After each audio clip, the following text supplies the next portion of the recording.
Mata Xiaoyan menatap tajam ke pria tua yang tampak rendah hati, berpakaian abu-abu. Sesaat kemudian, dia akhirnya tersenyum, menangkupkan kedua tangannya dan dengan sopan bertanya, "Tetua ini seharusnya seseorang dari suku tikus penelan emas, bukan?" Pegunungan mata surgawi memiliki efek menekan orang yang terlalu kuat untuk memasukinya. Namun, kekuatan pria tua ini di depannya telah melebihi batas ini. Sepertinya dia bukanlah seseorang dari dunia luar. Dalam hal ini, dia harus menjadi orang yang berasal dari tempat ini. Selain itu, seluruh gunung mata langit adalah wilayah suku tikus penelan emas. Sepertinya orang ini adalah seseorang dari suku tikus penelan emas. Pria tua berjubah abu-abu itu terkejut saat mendengar ini. Dia melompat turun dari dahan pohon. Dia melihat Xiaoyan sekali sebelum tersenyum dan berkata, "Penglihatan anak kecil memang cukup bagus." Xiaoyan tersenyum setelah mengingat apa yang dikatakan Nalan Yanran kepadanya. Sebelumnya Xiaoyan tentu saja tidak akan mengatakan apapun untuk menyinggung anggota suku tikus penelan emas. Selain itu, orang ini cukup kuat dan kemungkinan besar memiliki posisi tinggi di klannya. Sepertinya seseorang akan menderita dengan menyinggungnya saja. Diri yang lebih muda ini adalah Xiaoyan. Saya telah sembrono mengubah tempat ini menjadi seperti ini. Semoga tetua ini tidak akan menyalahkan saya. Xiaoyan tersenyum. Botol giok dengan cepat muncul di tangannya. Setelah itu, dia menyerahkannya. Ini adalah beberapa pil mending ki. Meskipun saya tahu bahwa hal-hal ini mungkin bukan apa-apa di mata tetua ini, mereka memiliki efek yang cukup besar ketika digunakan untuk memulihkan chi seseorang. Chi mending pill adalah pil obat tingkat 5. Itu memiliki efeknya untuk memungkinkan seorang do huang atau dozong memulihkan dao ki mereka pada tingkat yang lebih cepat, dan dianggap sebagai pil obat yang dapat diperluas pada tingkat yang lebih tinggi. Orang tua berpakaian abu-abu itu terkejut saat melihat tindakan Xiaoyan ini, namun matanya yang menyipit langsung menjadi cerah saat mendengar nama Chi Mending Pill.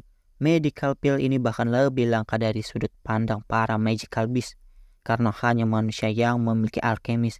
Meskipun beberapa magical beast mampu memperbaiki pil obat dengan mengandalkan bakat mereka, jumlahnya terlalu sedikit. Chi Mending Pill ini mungkin bukan tingkat yang sangat tinggi, tetapi efeknya memulihkan dao ki seseorang dengan cepat, menyebabkan lelaki tua berjubah abu-abu itu tertarik. "Anak kecil, aku merasa kamu sangat enak dipandang. Saat pertama kali melihatmu," pria tua berjubah abu-abu itu menjilat bibirnya dan tertawa. Setelah itu, dia tidak melakukan tindakan saat dia begitu saja menerima botol giok dari Xiaoyan. Setelah itu, dia melihat sekelilingnya, melambaikan tangannya dan berkata, "Tidak apa-apa, saya akan meminta seseorang untuk membersihkan tempat ini. Anak kecil tidak perlu khawatir. Saya juga akan membantu Anda membersihkan beberapa dari hal-hal yang merepotkan ini." Xiaoyan menyeringai dan mengangguk. Dia menakupkan tangannya ke pria tua berjubah abu-abu dan dengan hormat berkata, "Kalau begitu, terima kasih tetua. Namaku adalah Jingu. Jangan panggil aku tetua." Pria tua berpakaian abu-abu itu tertawa. Tatapannya berkeliaran di sekitar tubuh Xiaoyan. Sekali sebelum dia tiba-tiba berkata, "Anak kecil, kamu seorang alkemis bukan? Aroma seperti itu bukanlah sesuatu yang dimiliki orang biasa." Xiaoyan ragu-ragu untuk sejenak. Pihak lain jelas memiliki bakat khusus dalam hal indera penciuman. Oleh karena itu, dia tidak menyembunyikan apapun dan dengan lembut menganggukkan kepalanya. "Ya, saya adalah seorang alkemis. Hal ini benar-benar terlalu langka." Sebuah cahaya aneh melintas di mata Jingu saat dia melihat Xiaoyan menganggukkan kepalanya. Dia segera tersenyum dan berkata, "Kamu harus masuk dulu. Rubah putih psikis gadis kecil itu tidak memiliki masalah saat melewati labirin. Namun, masih ada cukup banyak penghalang jika Anda ingin berhasil mencapai kolam darah gunung surgawi. Tenang, saya yang lama bukanlah seseorang yang tidak akan bekerja sama setelah menerima sesuatu. Saya akan memberitahu yang lain untuk merawat Anda secara khusus." Hati Xiaoyan bersuka cita saat mendengar ini. Dia benar-benar tidak rugi dengan memberikan pil obat ini. Orang tua ini memang memiliki posisi yang cukup tinggi di suku tikus menelan emas, karena Xiaoyan telah mendapatkan apa yang dia butuhkan.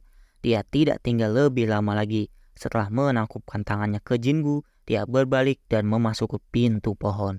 Jingu tanpa sadar membelai janggutnya saat dia melihat Xiaoyan menghilang di balik pintu pohon. Ekspresinya adalah salah satu pemikiran yang dalam, sementara dia dengan lembut bergumam, "Anak kecil ini juga seorang alkemis, tapi aku ingin tahu, apakah dia telah mencapai persyaratan kita jika memungkinkan? Kami dapat menyelamatkan cukup banyak masalah." Xiaoyan baru saja melangkah ke pintu pohon ketika area di depannya tiba-tiba menjadi cerah. Pikirannya segera terasa agak pusing. Pada saat dia pulih, dia tertegun menyadari bahwa ruang di sekitarnya telah diliputi oleh lapisan kabut tebal yang tidak dapat dihambucurkan. Kepadatan kabut di tempat ini setidaknya 10 kali lebih padat dari kabut di pegunungan. Apalagi hal yang menyebabkan Xiaoyan merasa bermasalah adalah kabut di tempat ini tidak bisa ditembus oleh kekuatan spiritual. Ketika disebarkan, sepertinya akan menemui hambatan besar sehingga sulit untuk mencapai efek yang dapat digunakan. Apakah ini yang disebut labirin? Ini memang merepotkan. Xiaoyan dengan sungguh-sungguh menyapukan matanya ke sekelilingnya saat dia berkata dengan lembut. Xiaoyan tiba-tiba merasakan tangannya menjadi dingin ketika dia berbicara pada dirinya sendiri. Segera suara lembut Nalan Yanran ditransmisikan dari sampingnya. Tidak perlu panik, ini aku. Lengan tegang Xiaoyan perlahan rileks. Tatapannya mengikuti arah dari mana suara itu berasal dan melirik. Namun dia terkejut menemukan bahwa tidak ada apa-apa di sana. Namun sentuhan yang dia transmisikan dari tangannya dengan jelas mengatakan kepadanya bahwa Nalan Yanran ada di sampingnya. Tidak perlu melihat, labirin ini bisa menghalangi pandangan seseorang. Meskipun kami berdekatan, kami masih tidak dapat melihat tubuh pihak lain. Aku akan menarikmu bersamaku. Memimpinnya seharusnya tidak terlalu sulit untuk keluar dari tempat ini.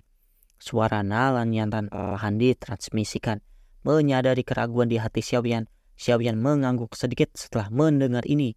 Hatinya sedikit bersuka cita. Beruntung dia bertemu Nalan Yanran di sepanjang jalan. Jika tidak, bahkan dia akan terjebak dalam labirin ini. Kabut tebal meresap ke dalam labirin sementara sentuhan lembut dari tangannya muncul seolah-olah seseorang sedang menyentuh batu giok kualitas terbaik. Perasaan yang indah dan lembut menyebabkan seseorang merasa tidak ingin berpisah dengannya. Ini menyebabkan hati Xiaoyan bergetar tanpa sadar. Namun perasaan semacam ini dengan cepat ditekan oleh Xiaoyan saat itu muncul. Dia segera menundukkan kepalanya karena malu dan membiarkan Nalan Yanran menariknya saat mereka perlahan maju. Kemajuan yang tenang ini berlanjut selama hampir setengah jam. Sebelum Xiaoyan merasa bahwa kabut di sekitar tampaknya secara berlahan telah mulai menipis. Kami akan meninggalkan labirin. Di samping Xiaoyan, Nalan Yanran mengeluarkan suara lembut yang sepertinya telah menempatkan beban berat. Suara Nalan Yanran baru saja terdengar saat angin bertiup kencang. Kabut tebal di sekitarnya sangat berfluktuasi. Mereka dengan cepat mundur dan pemandangan di sekitarnya perlahan muncul. Puncak gunung yang tampak sangat megah muncul di depan Xiaoyan dan Nalan Yanran. Pada saat ini, keduanya berada di dasar titik tengah. Tikus besar yang ditutupi rambut emas berulang kali mondar-mandir di kedua sisi jalan pegunungan yang curam. Ini pasti tikus menelan emas. Jangan merugikan mereka, jika tidak, itu pasti akan membuat marah suku tikus menelan emas. Mata cantik Nalan Yanran melihat ke arah tikus besar berwarna emas saat dia mengucapkan pengingat. Ya, Xiaoyan memiringkan kepalanya.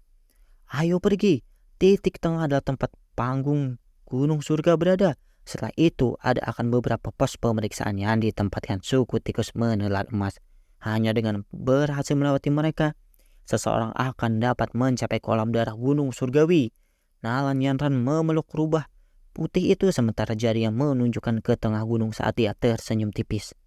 Panggung gunung surga. Mata siapanya menyipit saat mendengar ini. Tempat ini adalah Heaven Mountain Stake yang disebut Tanglin. Selain itu, dia mengatakan bahwa mereka mungkin memiliki kesempatan untuk bekerja sama di sana. Sepertinya dia berbicara tentang bekerja sama untuk melewati pos pemeriksaan. Sepertinya ada cukup banyak orang di sana.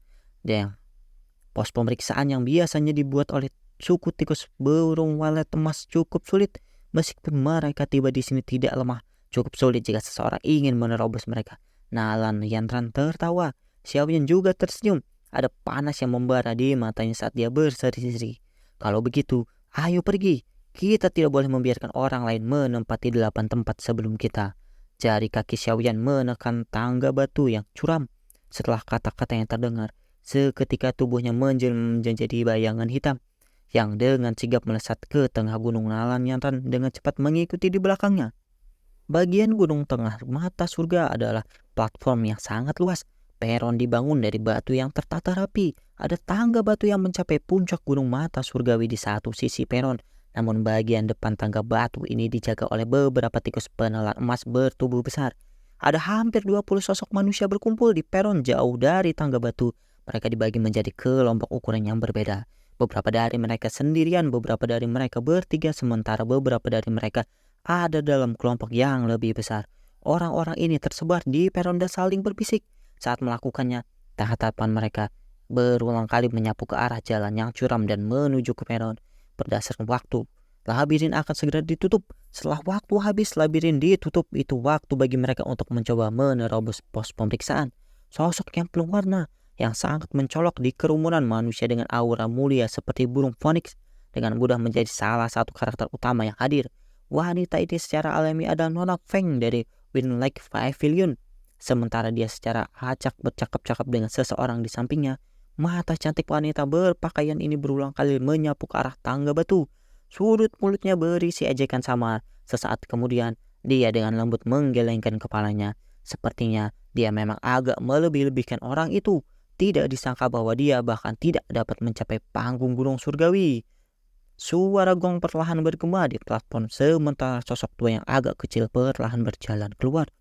Tatapannya menyapu tempat itu dengan acuh tak acuh saat dia berkata dengan suara yang agak lemah, "Waktu habis, biarkan upaya untuk menerobos pos pemeriksaan dimulai." Wanita berpakaian warna-warni itu benar-benar menarik pandangannya ketika dia mendengar orang ini membuka mulutnya. Sepertinya orang itu hanya mengandalkan roh yang kuat yang ada diharapkannya. Namun, keuntungan itu sama sekali tidak ada di pegunungan mata surgawi ini. Suara angin yang deras muncul saat tatapan semua orang bergeser. Segera dua sosok melesat dari tangga batu seperti dua anak panah. Setelah itu mereka terus mendarat di peron. Tawa yang dingin dan cerah dipancarkan secara acak. "Maaf, saya sudah sampai beberapa saat lagi. Mudah-mudahan saya tidak mengganggu kelolosan pos pemeriksaan." Mata cantik dari wanita berpakaian warna-warni ini mengeras saat mendengar tawa ini. Dia perlahan menoleh untuk menatap wajah muda yang tersenyum itu. Sesaat kemudian, dia hanya bisa mendengar dingin dan memalingkan wajah.